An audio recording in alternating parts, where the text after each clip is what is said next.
আল্লাহ কই বান্দা ক্ষমতা দেখানোর কোনো লাভ নাই, সব ক্ষমতা আল্লাহর হাতে। দুনিয়ার জমিন আল্লাহ বলেছেন বান্দারে আমার জমিন আমার আসমান, আমি তোমারে খাও আমি তোমারে পড়াই, আমি তোমারে বলাই বান্দা আসমানের জমিনে, জমিনের মালিক আমি, আসমানের মালিক আমি, সূর্যের আলো দিয়ে আমি, জমিন থেকে বান্দা তোমাকে ফসল দিয়ে আমি। এক কথায় আল্লাহ কই বান্দারে আমার জমিন আমার আসমান, আমার জমিনে থাকতে হলে আমি লঙ্ঘন করলাম জমিন চার আইন চাইতাম মানব রচিত তন্ত্র দিয়া কখনো মানুষ চলতে পারে না, মানুষ চলতে পারে না। জনগণ ঠিক না? আমাদের বাংলাদেশের জমিনে কিছু মানুষ মানব রচিত তন্ত্র মন্ত্র দিয়া মানুষকে চালাতে চেয়েছে, সব মানুষ তোমার পক্ষ হয়ে যাবে, এটা কখনো হতে পারে না। কতক্ষণ ঠিক কিনা? এই জমিনে কিছু মানুষ একমাত্র কেবলমাত্র আল্লাহর জন্য জীবন দিতে জানে, বাদীর সামনে মাথা নত করতে জানে না। কতক্ষণ ঠিক কিনা? সম্মানিত যদি ভাইরা আমার রাগ করতেছেন আপনারা? এই আয়াতের প্রেক্ষাপটে এই কথাগুলো আসবে। আল্লাহ পাক রব্বুল আলামিন এই জমিনের মধ্যে একজন ব্যক্তিকে ধন সম্পদের মালিক বানায় দিয়েছিলেন, অঢেল ধন সম্পদ তাকে দান করেছিলেন। মুসা কালিমুল্লাহর জামানায় তার আপন চাচাতো ভাই, তার নাম হলো কারুন। আল্লাহ বললেন ইন্না কারুন কানা মিন কওমি মুসা,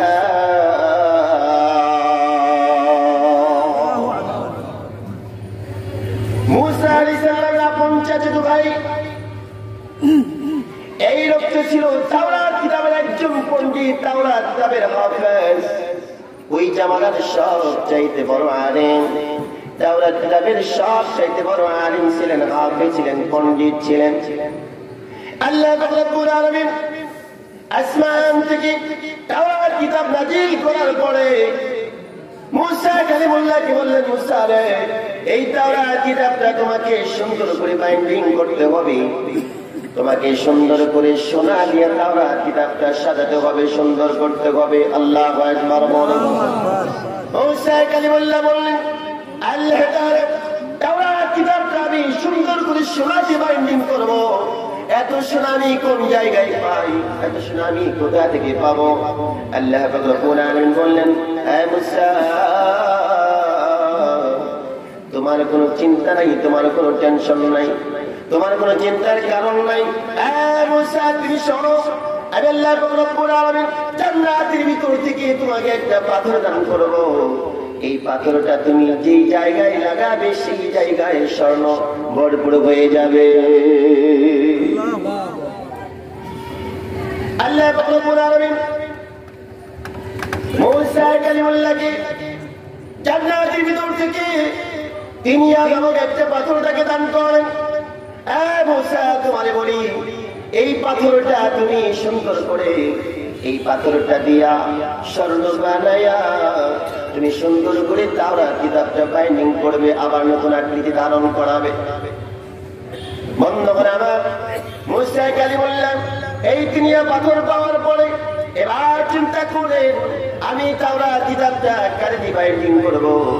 কারণ হলো এই সোনা দিয়ে বাইন্ডিং করতে গেলে সোনার কর্মকার দরকার আছে না নাই? যদি বলেন না আছে না নাই? আমার সঙ্গে কথা বলতে হবে, যদি বলেন আছে না নাই? তাওরাত কিতাবটা বাইন্ডিং করতে গেলে সোনার কর্মকার লাগবে।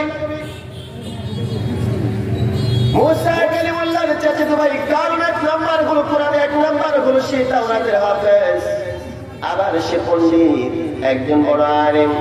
এবার মুসা কালিমুল্লাহ তার ভাইকে বললেন দুই নাম্বার দক্ষতা তার, সেই কারণের দক্ষতা হলো সে দুই নাম্বারে হলো সে একজন স্বর্ণকার ছিলেন, সুন্দর স্বর্ণকারের কাজ করতে পারত। মুসা কালিমুল্লাহ তাকে বললেন কারণ আমি তোমার হাতের মধ্যে আল্লাহর তাওরাত কিতাব তোমার হাতে দিলাম, আর এই তিনিয়া নামক পাথর তোমার হাতের মধ্যে দিলাম, তুমি সুন্দর করে এই তাওরাত কিতাবটা বাইন্ডিং করবে, সুন্দর করে আবার সংস্কার করবে। আল্লাহু আকবার বলে। এবার কারণ সেই পাথরটা পাওয়ার পরে তাওরাত কিতাবটা সুন্দর করে সে বাইন্ডিং করলেন, সুন্দর করে আকৃতি দিলেন। আবার অনেকদিন যাওয়ার পরে এই তাওরাত কিতাবকে বাইন্ডিং করা হয়ে গেল। এবার শিকার বলতেছে, ও পয়গম্বর, আমাকে যে তাওরাত কিতাবটা দিয়েছিলেন, আমি সেই তাওরাত কিতাবটা সুন্দর করে বাইন্ডিং করেছি, এখন আপনি আপনার কাছে রাখতে পারেন। মুসা কালিমুল্লাহ সেই তাওরাত কিতাব হাতের মধ্যে নিলেন আর বললেন, কারণ তোমাকে আমি যে আল্লাহর পক্ষ থেকে আমানত দিয়েছিলাম সেই পাথরটা দাও। এবার সেই কারণ বলতেছে, ভাইজান, যে পাথর তুমি দিয়েছিলা ওই পাথরটা আমি আর খুঁজে পাচ্ছি না, পাথরটা বোধহয় হারায় গেছে। মুসা কালিমুল্লাহ বললেন, কারণ নেই, এটা হলো আল্লাহর দেওয়া আমানত। আল্লাহর আমানত কখনো নষ্ট করা যাবে না। অতএব তুমি সেই পাথরটা দাও, পাথরটা অন্য কাজে ব্যবহার করা যাবে না। কিন্তু কারণটা মানলেন না, কারণ অন্যায় ভাবে সেই পাথরটা চুরি করলেন আর বললেন পাথরটা হারায় গেছে। বন্ধ করে মুসা কালিমুল্লাহর কাছে যখন এরকম সামনা করা বলো, মুসা কালিমুল্লাহ বললেন, তুমি পাথরটা তোমাকে সময় দাও, বলো পাথরটা তুমি যে করেই গো, পাথরটা তুমি আমার কাছে আবার সেই পাথরটা তুমি খুঁজে বের করে আমার কাছে ফেরত দেবে। এবার কারণ বললেন, পয়গম্বর, আমি যদি পাথরটা পাই আপনার হাতের মধ্যে ফেরত দিয়ে দেব। বন্ধ করানোর আস্তে আস্তে করে সময় বাড়তে লাগলো। আর এই কারণ বিভিন্ন জিনিসের সাথে এই পাথরটা লাগায়া আস্তে আস্তে করে ধনাঢ্য ব্যক্তি হয়ে গেলেন, সম্পদের পাহাড়টা করে নিলেন। যে জায়গায় লাগায় সেই জায়গাটা স্বর্ণ হয়ে যায়। এরকম যে করে বাইরে বিদেশে সে ব্যবসা বাণিজ্য শুরু করে দিলেন। বন্ধুগণ, আমার সিরাতের মধ্যে লাগা হয়েছে, তাফসীরের ভিতরে এসেছে, এই কারণ সেই পাথরটা দিয়া বিশাল স্বর্ণ স্তূপ করে ফেললেন। ওই স্বর্ণ আস্তে আস্তে করে ব্যবসায় কাজে লাগালেন, ব্যবসা বাণিজ্য করে আস্তে আস্তে বড় হতে লাগলেন। এক পর্যায়ে সেই জামানার সবচাইতে বড় ধনাঢ্য ব্যক্তিতে পরিণত হয়ে গেল। এবার সেই কারণ বলতেছে, মানুষের সামনে দম্ভ করে বেড়ায়, ভাব নিয়ে বেড়ায়, অহংকার করে বেড়ায়, আর মানুষকে ডেকে ডেকে বলে আমি কত সম্পদশালী হয়ে গেছি, আমি কত ক্ষমতাধর হয়ে গেছি। যে ব্যক্তি টাকা পয়সা হয় তার পিছনে মানুষ ঘোরে কি ঘোরে না? যদি বলেন ঘোরে কি ঘোরে না? 10 টাকা 5 টাকার জন্য মানুষ পিঁপড়ার মতো ঘোরাফেরা করে, কতক্ষণ ঠিক কিনা? এবার কারণের পিছিয়ে যার পিছিয়ে একজন মানুষও ছিল না, এরকম কারণের পিছিয়ে হাজার হাজার মানুষ ঘোরা শুরু করে দিল, কারণ তার পিছিয়ে গেলে পরে 500 করে টাকা পাওয়া যায়। এরকম আমাদের বাংলাদেশের জমিটাও আছে না নাই?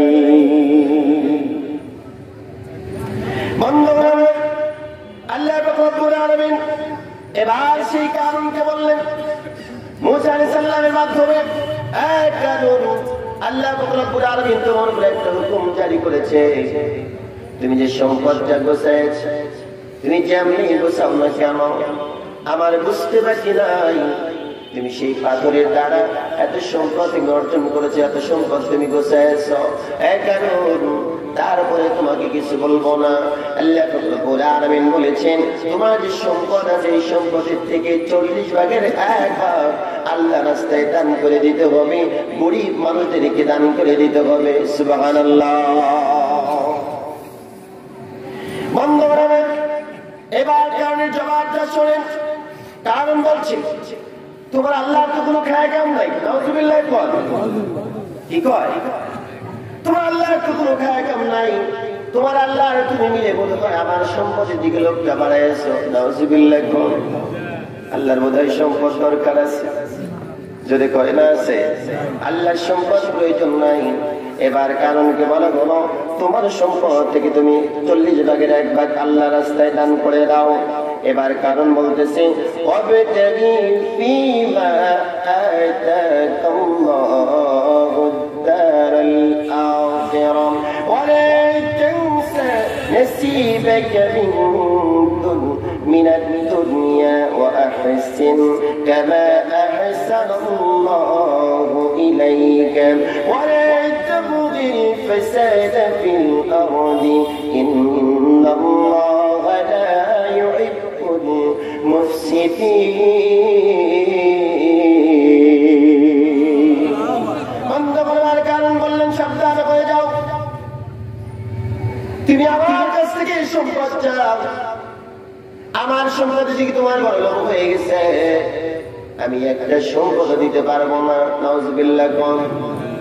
কারণ হিসাব করে দেখলেন আমার যত সম্পদ আছে, আমার সব সম্পদ মিলে যদি হিসাব করা যায় 1 কোটি টাকার মধ্যে 2.5 লক্ষ টাকা দিতে হবে। সর্বনাশ। এরকম আছে না নাই বন্ধুরে? 1 কোটি টাকা 2.5 লক্ষ টাকা দিতে হবে। টাকার দিকে টাকায় হুতাশ নাই, ঘুষ নাই, ঘুষটা হারায় গেছে। কারণ বললেন সকল সর্বনাশ সাবধান হয়ে যাও, আমি কোন টাকা দিতে পারবো না। এবার কারণ কি করলেন? না যখন করে দিলেন, মুসা কালিমুল্লাহ তার দিকে তাকাইলেন না, তার কথা শুনলেন না, ওইখান থেকে চলে গেল। এবার রাত্রিবেলায় সকলে বসে ওই জামানার ধনাঢ্য ব্যক্তি যারা ছিলেন, ভালো করে মনে রাখবেন, কারণ কিন্তু ছিল 1 নাম্বার তাওরাত কিতাবের হাফেজ। মাথার মধ্যে কথাগুলো নিতে হবে। তাওরাত কিতাবের হাফেজ। 2 নাম্বার ছিলেন তাওরাত কিতাবের সবচেয়ে বড় একজন আলেম। কিন্তু সম্পদের লোভে পড়ে তাওরাত কিতাবটা ছেড়ে দিয়েছে, নবীকেও ছেড়ে দিয়েছে। কিতাব যখন ছেড়ে দিলেন, নবীকে যখন ছেড়ে দিলেন, আর কি সে মুসলমান আছে? বন্ধু আমার মুসা কালিমুল্লাহ এবার তার কাছ থেকে যখন চলে গেল, চলে যাওয়ার পরে কারণ এবার তার বন্ধু বান্ধব যারা এক পর্যায়ে যারা ওই জামানার সবচেয়ে বড় ধনাঢ্য ব্যক্তি যারা ছিলেন, তারা সকলে মিলে একটা পরামর্শ করলেন। তোমরা কি জানো আল্লাহ রাব্বুল আলামিন মুসা পয়গম্বরকে বলেছে দুনিয়ার জমিনে যার সম্পদ বেশি, তার সম্পদ থেকে 40 ভাগের 1 ভাগ নাকি গরিব মানুষকে দিয়ে দিতে হবে। তোমরা কি বলো? পরামর্শ যখন করেন, এবার সব ধনাঢ্য ব্যক্তি বললেন, আমরা কোন পয়গম্বরকে মানি না, আমরা হলো কারণ তোমাকে নেতা বলে মানি। এখন বলেন তো, পয়গম্বরকে যখন মানল না, সে এক ইমানদার থাকে, যদি কোন থাকে। আমাদের এমন অবস্থা হয়েছে, বলে তোমার নেতার নাম কি? আমার নেতার নাম আছে না নাই? কথা কই না, ভয় পেতেছেন আপনারা? কিসের ভয়? যখন ভয় ছিল তখনই তো আমি কথা বলতে দ্বিধাবোধ করি নাই। হ্যাঁ, কাকে ভয় করবো? যদি বলি কাকে? সব মানুষ মিলে বলতেছে আমি নেতা হিসেবে তোমাকে মানি, কিন্তু পয়গম্বরকে মানি। এই সেমিনার মধ্যে সব চাইতে 2টা জাতি, একটা হলো জিন আর একটা হলো মানুষ। এই 2টা জাতি নেতাকে মানে না। এই 2টা জাতি নেতাকে মানে না। আল্লাহর সব সৃষ্টি নেতাকে মানে, কিন্তু এই 2টা সৃষ্টি নেতাকে মানে না। কেমনে মানে না? দেখেন, এই পৃথিবীর জমিনে ভারতবর্ষের একটা কথা আপনাদের কাছে বলি। দেওবন্দ মাদ্রাসা আছে না নাই? এই মাদ্রাসার একটা বাস্তব ঘটনা আপনাদেরকে বলি। এই মাদ্রাসার আশেপাশে বিশাল জঙ্গল। এই জঙ্গল থেকে বানরের কাম কি করা?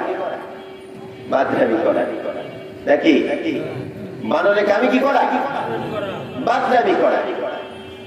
এই বানরগুলো এসে মাদ্রাসার খাবারগুলো নষ্ট করে দেয়, জিনিসপাতিগুলো এলোমেলো করে। ছাত্র ওস্তাদরা মিলে পরামর্শ করলেন যে করেই হোক এই বানরদেরকে মারতে হবে। তাহলে কি করা যায়? পরের দিন সকালবেলা এই বানরদেরকে মারার জন্য তাদের সামনে সুন্দর করে দস্তরখানা বিছায়া প্লেটের মধ্যে রুটির সাথে বিষ মিশাইয়া দেওয়া হয়েছে। কি করবে? বিসমিল্লাহ বলে খাবে আর শেষ, আর কোনো কথা নাই। এবার ঠিক সকাল 10টার দিকে সব বানরগুলো মিছিল করতে করতে আসছে, এসে দেখে যে খারাপ হয়, কোন দাবরানি নাই, কিছু নাই। সব যখন হাত দেবে, বানরের লিডার সামনে দাঁড়াবে, যেই রুটি খাইবার আইসা হাত ভাঙে, পা ভাঙে, আজকে সেই খাবার সামনে দেওয়া আছে, নিশ্চিত এর ভিতরে কোন রকম ভেজাল আছে। আল্লাহু আকবার কর। মাদার লিডার কি কর, এর ভিতরে কি আছে? ভেজাল আছে। একটা বানানো আর রুটির দিকে হাত বাড়ায় নাই, একদম মানে নিম্ন প্রাণী দিয়া উদাহরণ দিচ্ছি। বানো নেতারকে ফলো করলেন, একটাও হাত দিলেন। এবার সেই বানরের নেতা কি করলেন, ওইখান থেকে একটা রুটি নিয়ে তার ডায়াগনস্টিক সেন্টারের মধ্যে দিলেন, নাকে ধরলেন। নাকে ধরে দেখে সর্বনাশের মধ্যে বিষ মিশানো আছে। আল্লাহু আকবার কর। এটা বোধ হয় ঢাকা মেডিকেল কলেজে পড়াশোনা করে আসছে, তাই মনে হয়। হ্যাঁ, এটা কে দিয়েছে? বলেন কে? একটা বানর একটা রুটির মধ্যে বিষ মিশানো আছে, তার নাকের কাছে গিয়ে আছে, ধরেছিল এর ভিতরে বিষ আছে। এবার সেই বানরগুলো সব রুটি ফেলে দিয়ে চলে গেলেন। 10 মিনিট পরে অস্ত্র নিয়ে আসছে, বড় বড় নিয়ে আসছে, আবার দলবল নিয়ে চলে আসছে। লাঠি কিন্তু হাতের মধ্যে নেয় নাই, বড় বড় পাতা নিয়েছে। বড় বড় পাতা নিয়েছে। এক হাতের মধ্যে পাতা, এক হাতের মধ্যে রুটি।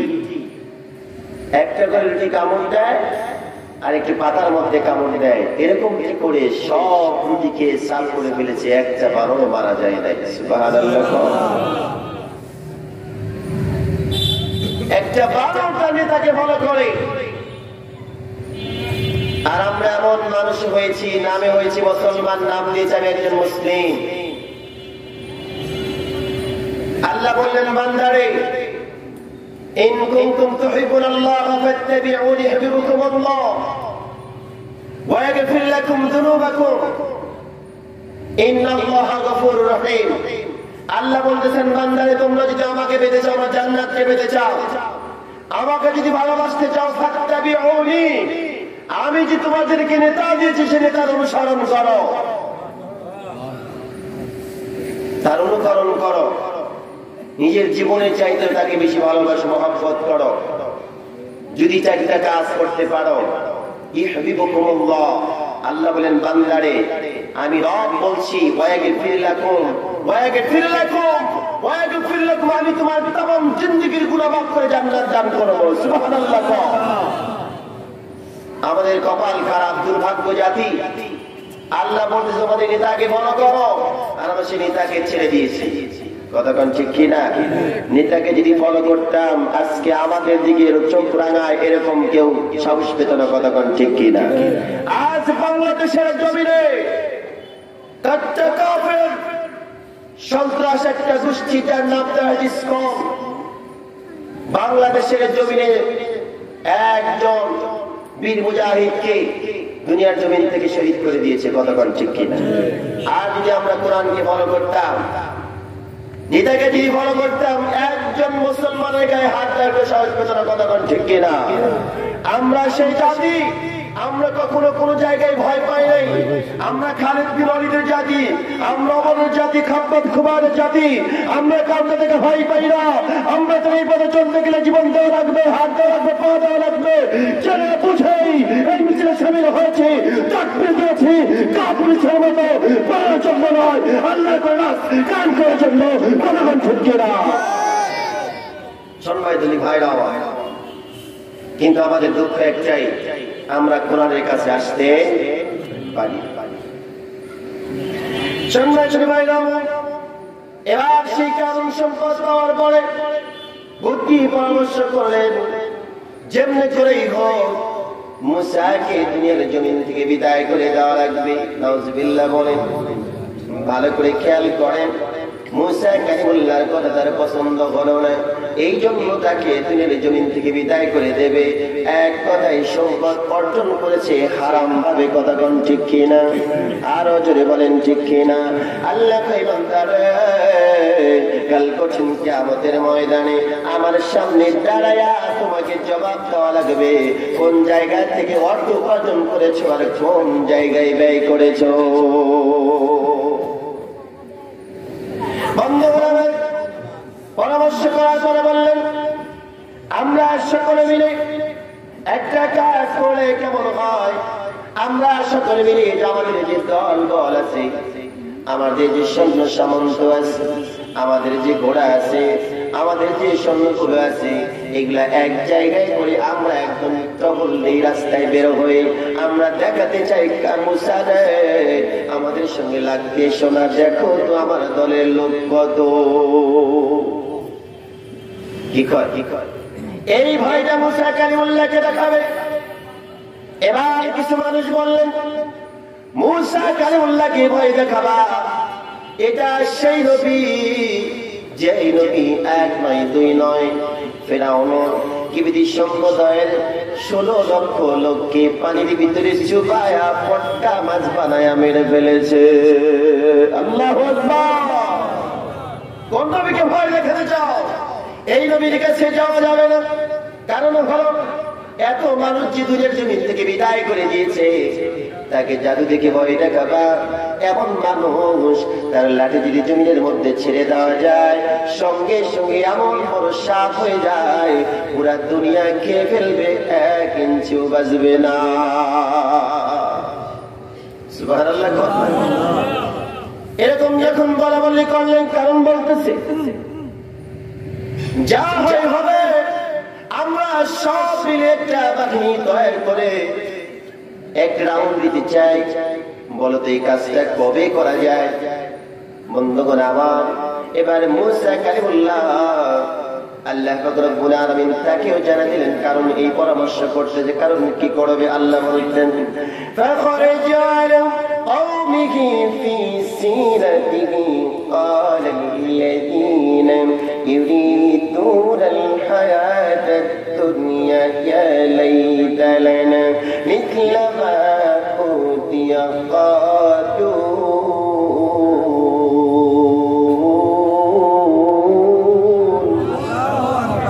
إنه لذو حظ عظيم।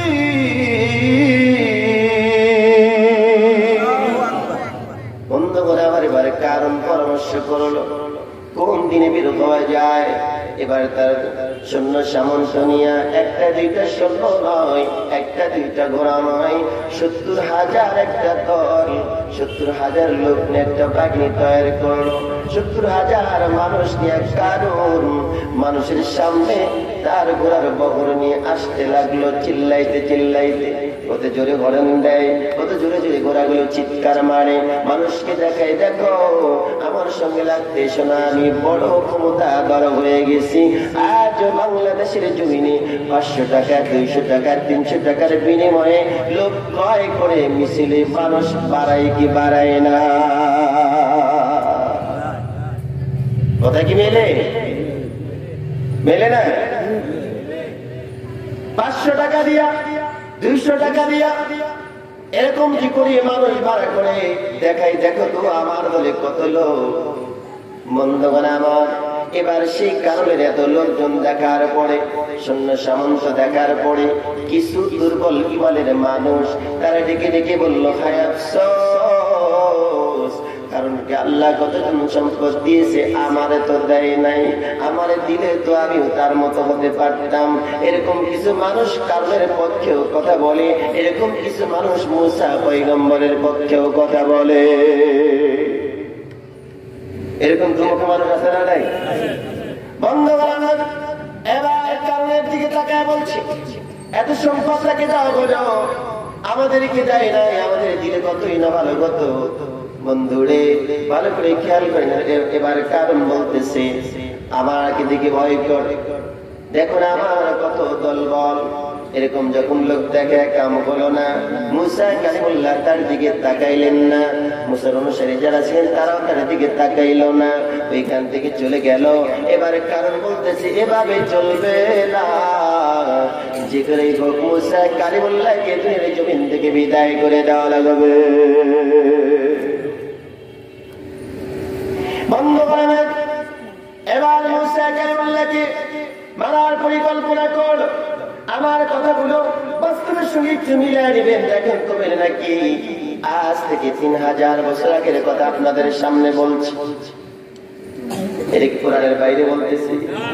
আল্লাহ রাব্বুল আলামিন এই ঘটনাটা রাসূলকে আল্লাহ পড়াচ্ছেন, শোনাচ্ছেন, বলেনছেন নবী গো আপনি এই কথাগুলো আপনার সাহাবীদেরকে বলেন, কাফিরদের সামনে বলেন। এরকম খুলে খুলে বলছে, ভালো করে খেয়াল করেন। আজ থেকে 3000 বছর আগের কথা। মুসা কালিমুল্লাহকে মারতে পারবে না, কারণ তার সামনে যেতে পারবে না। কি করে তাকে মারা যায়? আজ বাংলাদেশের জমিনে কিছু মানুষের সামনে যেতে পারে না। পরামর্শ করে কেমনে এই আলেমকে হত্যা করা যায়, কথা কোন ঠিক কিনা? এরকম পরামর্শ চলে। বন্ধুরা, মুসা কালিমুল্লাহকে মারার পরামর্শ চললো কেমনে মারা যায়। এবার সব দলবল মিলে সেই ধূর্ত ব্যক্তিগুলো আবার বসলেন। আবার তারা বসে বলতেছে যে করেই হোক তাকে মারতে হবে, তাকে মারতে হবে, কেমনে মারা যায়। এবার পরামর্শ করলো মুসা কালিমুল্লাহ যেই জায়গায় মাহফিল করবে, যেই জায়গার মধ্যে আলোচনা করবে, মানুষকে বুঝাতে যাবে, ওই মঞ্চে উঠে তাকে একটা মেয়ে মানুষের অপবাদ দিয়ে দুনিয়ার জমিন থেকে বিদায় করে দেব। নাউজুবিল্লাহ। পরামর্শ কি করলেন? এই কারণ প্রত্যেক রাত্রিতে যেই 10টা মহিলার কাছে যেত, যেই নর্তকীর কাছে যেত, তার কাছে গিয়া পরামর্শ করলেন, তার কাছে গেলেন, আমরা মিলে তোমাকে 10,000 স্বর্ণ মুদ্রা দেব। যদি স্বর্ণ মুদ্রা দেওয়ার পরে তোমাকে একটা কাজ করে দেওয়া লাগবে। এবার সেই মহিলার নাম হলো সবজা। সবজা থেকে বললেন, কারণ আমি তোমারে খুব ভালো করে চিনি, তুমি জীবনে কোনোদিন মুখ দিয়ে যা বলেছো একটাও তুমি কাজকর্মে পরিচয় দাও নাই। আমাকে তুমি আমার সামনে নগদ তোমাকে টাকা দিতে হবে। নগদ টাকা যদি দিতে পারো আমি তোমার কাজটা করে দেব, আর নগদ টাকা না দিলে আমি সেই কাজটা করব না। ভালো করে খেয়াল করুন, বন্ধ করা না। এবার মুসা কালিমুল্লাহকে মারার পরিকল্পনা চললো কেমনে মারবে। এবার মুসা কালিমুল্লাহকে এই দুনিয়ার জমিন থেকে নারী কেলেঙ্কারি দিয়া তাকে দুনিয়া থেকে বিদায় করে দেবেন। বন্ধ করে আমার 2 মিনিট কথা বলে ভালো করে খেয়াল করেন। মুসা কালিমুল্লাহকে যখন অপবাদ দিবেন, কেমনে অপবাদ দিবেন? এবার সেই সবটাকে 10,000 স্বর্ণ মুদ্রা দিয়ে ভাড়া করা হলো। কয় হাজার? ভালো করে খেয়াল করেন, কয় হাজার? 10,000 স্বর্ণ মুদ্রা দিয়ে ভাড়া করা হলো। এবার মুসা কালিমুল্লাহ তাদের একদিন উৎসবের দিন, তার মানে বলিদের দিন, খুশির দিন, সেই দিনটাকে মুসা কালিমুল্লাহ যখন এরকম আমার মতো মঞ্চের উপর উঠে যখন বসে আলোচনা করতে লাগলেন, কারণ এসে তার ডান পাশে বসেছে। এবার কারণ বলতেছে, পয়গম্বর মুসা আপনার কাছ থেকে একটা পরামর্শ জানতে চাই, বলেন কি জানতে চান? এবার